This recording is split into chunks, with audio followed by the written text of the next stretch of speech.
అందరికీ నమస్కారం. నేను ప్రతి వీడియోలో చెప్తూ ఉంటాను కదా, పిల్లలకి నేను ఎక్కువ బయట ఫుడ్ పెట్టను, ముఖ్యంగా ప్యాకెట్ ఫుడ్ అస్సలు పెట్టను అని. వారం 10 రోజులకి సరిపడా ఇంట్లోనే ఏ ఒక హెల్దీ స్నాక్స్ చేస్తూ ఉంటాను. దానికోసమే ఇక్కడ వెన్న చేస్తున్నాను. ఎప్పటికప్పుడే పెరుగు మీద మీగడ తీసేసి ఫ్రీజర్లో స్టోర్ చేస్తూ ఉంటాను. ఇది నెల రోజుల నుంచి దాచిన మీగడ.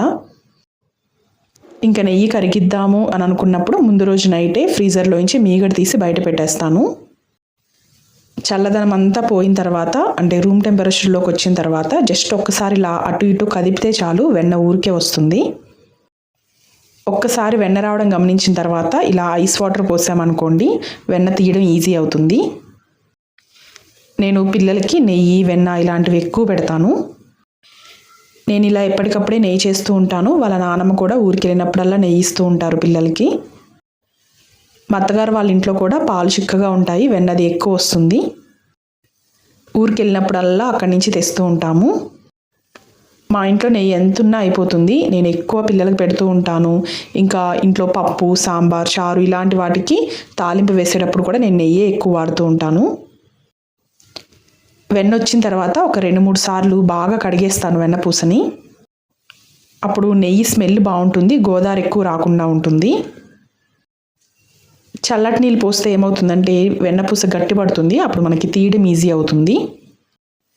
ఈ మజ్జిగని 2-3 రోజులు పులయబెట్టి నేను మొక్కలకి పోసేస్తాను. వెన్నని ఇలా 5-6 సార్లు బాగా కడిగితే మనం ఫ్రిడ్జ్లో పెట్టకపోయినా సరే, నెయ్యి కాయకపోయినా సరే, బయట ఉన్నా సరే నిల్వ ఉంటుంది. నెయ్యి ఇంట్లో ఎక్కువ ఉందనుకోండి, నేను నెయ్యి కాయకుండా వెన్నని ఇలానే వదిలేస్తాను. ఒక 5-6 సార్లు బాగా కడిగేసి ఫ్రిడ్జ్లో పెట్టేసుకున్నాం అనుకోండి, నిల్వ ఉంటుంది. దోశల్లోకి అవి వాడుతూ ఉంటాను. మేము ఊరికెళ్ళి చాలా రోజులు అవుతుంది, ఈ మధ్య ఎక్కడ వెళ్ళలేదు, అందుకే నెయ్యి తక్కువ ఉంది ఇంట్లో, అందుకే మొత్తం నెయ్యి కాచేస్తున్నాను. ఇలా వెన్నని కడిగిన ప్రతిసారి పెరుగు తొరకలు అవి కనిపిస్తూ ఉంటాయి మనకి నీళ్ళ మీద. ఇదే మనకి నెయ్యి కాచినప్పుడు అడుగున గోదావరి లాగా వస్తుంది. ఇది కడిగే కొద్దీ పోతూ ఉంటుంది, వెన్న స్వచ్ఛంగా అవుతూ ఉంటుంది. మొత్తం నెయ్యి కాచేస్తున్నాను కదా, కొద్దిగా వెన్నని ఇలా చిన్న గిన్నెలోకి తీసుకున్నాను. తర్వాత చూపిస్తాను దీంతో ఏం చేస్తాను అని.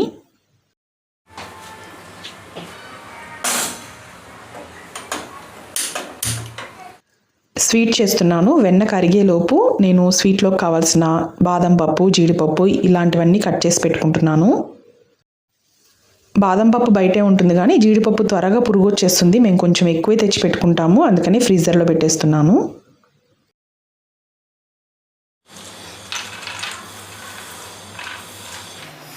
ఈ రెండింటిని సన్న ముక్కలుగా కట్ చేసి పెట్టుకుంటున్నాను.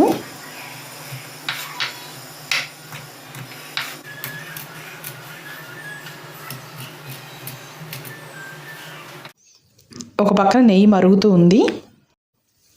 నెయ్యి ఎప్పుడు స్టవ్ని లో ఫ్లేమ్లో పెట్టి మరిగించుకోవాలి. హైలో పెడితే త్వరగా పొంగిపోతుంది బయటకంతా, అడుగున మాడిపోతుంది కూడా, టేస్ట్ అంత బాగోదు.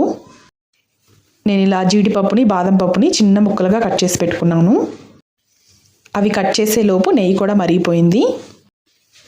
వెన్నను ఎప్పుడైనా సరే మరిగించేటప్పుడు పైన ఇలా ఆయిల్ లాగా వస్తుంది కదా, అప్పుడు స్టవ్ ఆఫ్ చేసేసుకుంటే సరిపోతుంది. ఎందుకంటే స్టవ్ ఆఫ్ చేసిన కాసేపటి వరకు ఇది మరుగుతూనే ఉంటుంది. అప్పుడు మెల్లిగా అడుగు గోదావరి బ్రౌన్ కలర్లోకి వచ్చేస్తుంది. మనం దాన్ని బ్రౌన్ కలర్ వచ్చే వరకు మరిగిస్తూ ఉంటే ఇంకొంచెం మాడిపోతుంది, స్మెల్ అంత బాగోదు అప్పుడు. అందుకే నేను కొంచెం ముందే స్టవ్ ఆఫ్ చేసేస్తాను. ఈలోపు స్టవ్ మీద ఒక ప్యాన్ పెట్టుకుని కొద్దిగా నెయ్యి వేసుకుని ఇందాక బాదం పప్పుని కట్ చేసి ఉంచుకున్నాను కదా, దాన్ని వేసి వేయించేస్తున్నాను. మీరు ఎప్పుడైనా సరే నేతిలో డ్రై ఫ్రూట్స్ని ఫ్రై చేసేటప్పుడు ముందుగా బాదం పప్పు ఫ్రై చేసుకోండి, ఎందుకంటే ఫ్రై అవ్వడానికి ఎక్కువ టైం పడుతుంది. జీడిపప్పు త్వరగా అయిపోతుంది. రెండు కలిపి ఒకసారి ఫ్రై చేస్తే జీడిపప్పు ఏమో మాడిపోతుంది, బాదం పప్పు లోపల వరకు ఫ్రై అవ్వదు. బాదం పప్పు సగం వేగాయి అని అనుకున్నప్పుడు జీడిపప్పు వేసి ఫ్రై చేసేస్తున్నాను.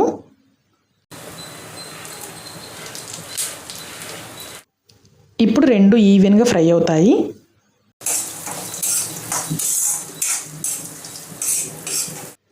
నేను ఇంతకీ ఏం స్వీట్ చేస్తున్నానో చెప్పలేదు కదా, పూతరేకులు చేస్తున్నాను. మా హస్బెండ్ వాళ్ళ ఫ్రెండ్ ఎవరో ఉంటే భీమవరం సైడ్ నుంచి పూతరేకులు తెప్పించాము. నేను ఎప్పటి నుంచో అనుకుంటున్నాను, పూత రేకులు అంటే రేకులు చేయడం కష్టం, కానీ ఇలా రేకులు దొరికితే మనం ఇంట్లో హెల్దీగా ఎక్కువ డ్రై ఫ్రూట్స్ వేసుకుని మంచి నెయ్యి వేసుకుని చేసుకోవచ్చు అని. ఫైనల్గా ఇప్పటికి కుదిరింది. నాకు కూడా రాదు, ఫస్ట్ టైమే ట్రై చేస్తున్నాను. ఇంకా అన్నీ రెడీ చేసుకుంటున్నాను. ముందుగా డ్రై ఫ్రూట్స్ని చిన్న బౌల్లోకి తీసి పెట్టుకుంటున్నాను. నేను కాస్తున్నప్పుడు చెప్పాను కదా, పైకి నూనెలాగా వచ్చింది అని అనగానే స్టవ్ ఆఫ్ చేస్తాను అని. ఇలా బ్రౌన్ కలర్లోకి అయిపోతుంది చల్లారేసరికి. అప్పుడే కాచిన ఫ్రెష్ నెయ్యిని కూడా ఒక చిన్న గ్లాస్లోకి తీసుకుంటున్నాను. మేము ఎలాగో పంచదార వాడం కాబట్టి బెల్లం పూతరేకులే చేస్తున్నాను. బెల్లం పొడి తెప్పించుకున్నాను, దాన్ని కూడా ఒక చిన్న బౌల్లోకి తీసుకుంటున్నాను.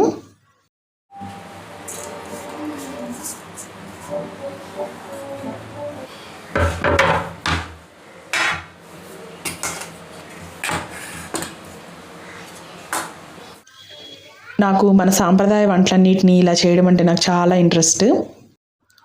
నాకు కూడా తెలీదు వీటిని ఎలా చేస్తారు ఏంటి, ఎలా ఫోల్డ్ చేస్తారు వీటిని. నేను కూడా యూట్యూబ్లోనే చూశాను. 1-2 ఫస్ట్ టైము కొంచెం డిఫికల్టీగానే అనిపించింది, కానీ ఒక్కసారి ఇంకా చేయడం అలవాటు అయిన తర్వాత ఫాస్ట్గా చేసేసాను. బయట కొన్నవి కూడా బాగానే ఉంటాయి, కానీ అక్కడ ఎలాంటి నెయ్యి వాడతారో తెలియదు, ఎలాంటి బెల్లం వాడుతున్నారో తెలియదు. అందుకని చెప్పి మనం ఇంట్లో చేసుకున్నాం అనుకోండి, పిల్లలకి హెల్తీగా పెట్టినట్టు ఉంటుంది కదా అని తెప్పించాను.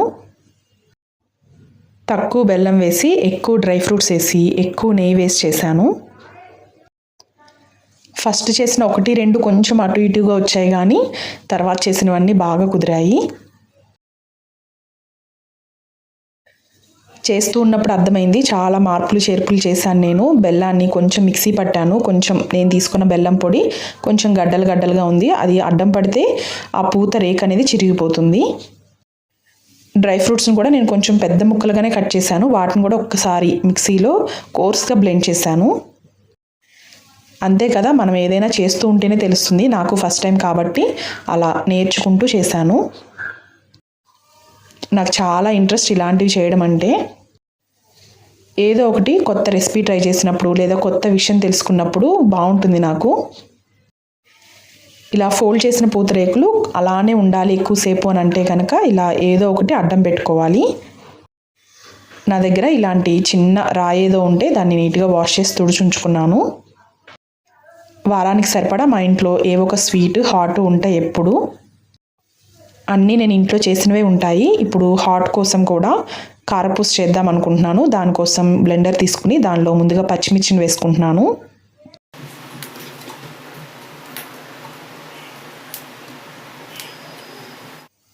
దానిలోకి 2 స్పూన్ల జీలకర్ర కూడా వేసుకుంటున్నాను. అలాగే ఒక 3 స్పూన్ల వాము వేస్తున్నాను. నేను వేసిన జీలకర్ర వాము ఇవన్నీ అరుగుదలకు ఉపయోగపడతాయి. ఈ కారపూసను నేను కరివేపాకు ఫ్లేవర్లో చేస్తున్నాను, అందుకని ఎక్కువ కరివేపాకు వేస్తున్నాను. కొద్దిగా నీళ్లు పోసి మెత్తటి పేస్ట్ లాగా గ్రైండ్ చేసుకోవాలి.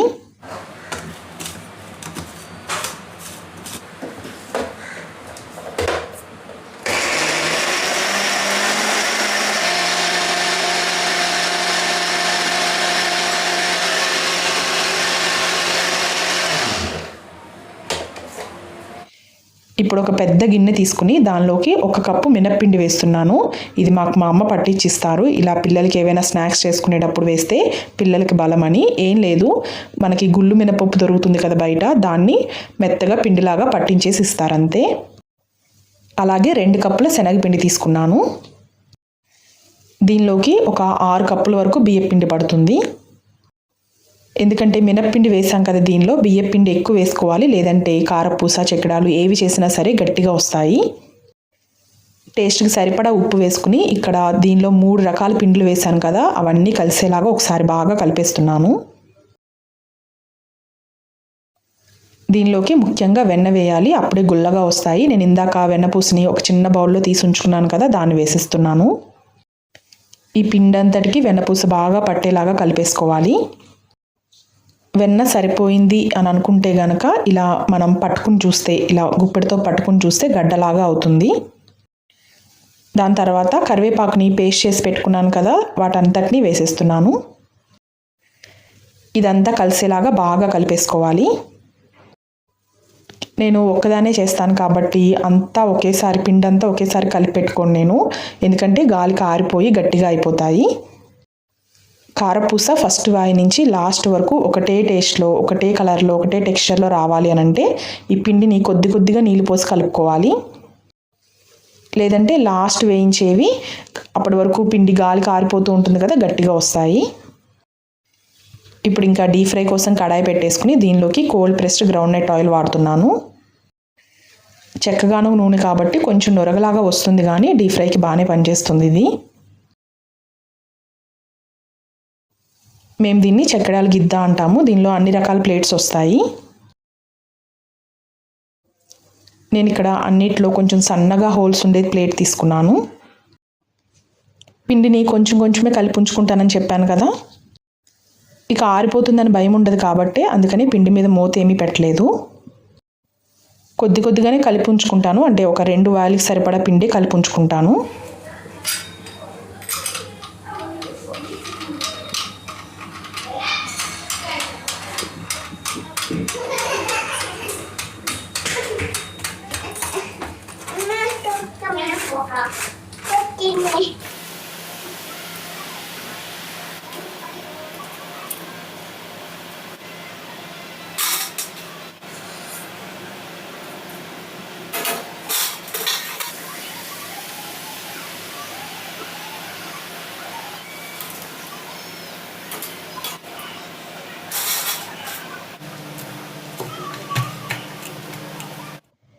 ఇవి మంచి నూనెతో చేసాం కాబట్టి వారమంతా నిలవ ఉంటాయి, వారమంతా ఇంతే ఫ్రెష్గా ఉంటాయి. కాకపోతే ఒకటే షేప్లో ఉండే ఫుడ్ తినడానికి బోర్ కొడుతుంది కదా పిల్లలకు కూడా, అందుకని నేను 3 రకాలుగా చేద్దాం అనుకుంటున్నాను. అందుకని ఆ ప్లేట్ని చేంజ్ చేశాను, కొంచెం పెద్ద హోల్స్ ఉండే తీసుకున్నాను.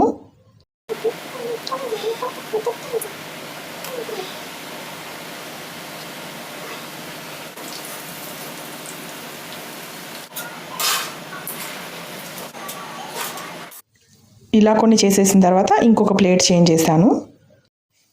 ఎంత ఇంట్లో మనం చేసిన ఫుడ్ అయినా సరే పిల్లలకి ఒకటే ఫుడ్ రోజు తినాలంటే బోర్ కొడుతూ ఉంటుంది కదా, అందుకని ఇలా ఒకటే పిండి టేస్ట్ ఒకేలా ఉన్నా కానీ కొంచెం షేప్ మారిందనుకోండి వాళ్ళకు కూడా కొత్తగా తింటున్నట్టు ఫీలింగ్ ఉంటుంది కదా, అందుకని ఏదో ఒక మాయ చేసి పిల్లలకి ఇంట్లో ఫుడ్డే పెడతానులేండి. నా దృష్టిలో పిల్లలకి మనం ఇచ్చే అతి విలువైన ఆస్తి ఏది అంటే అది ఆరోగ్యం.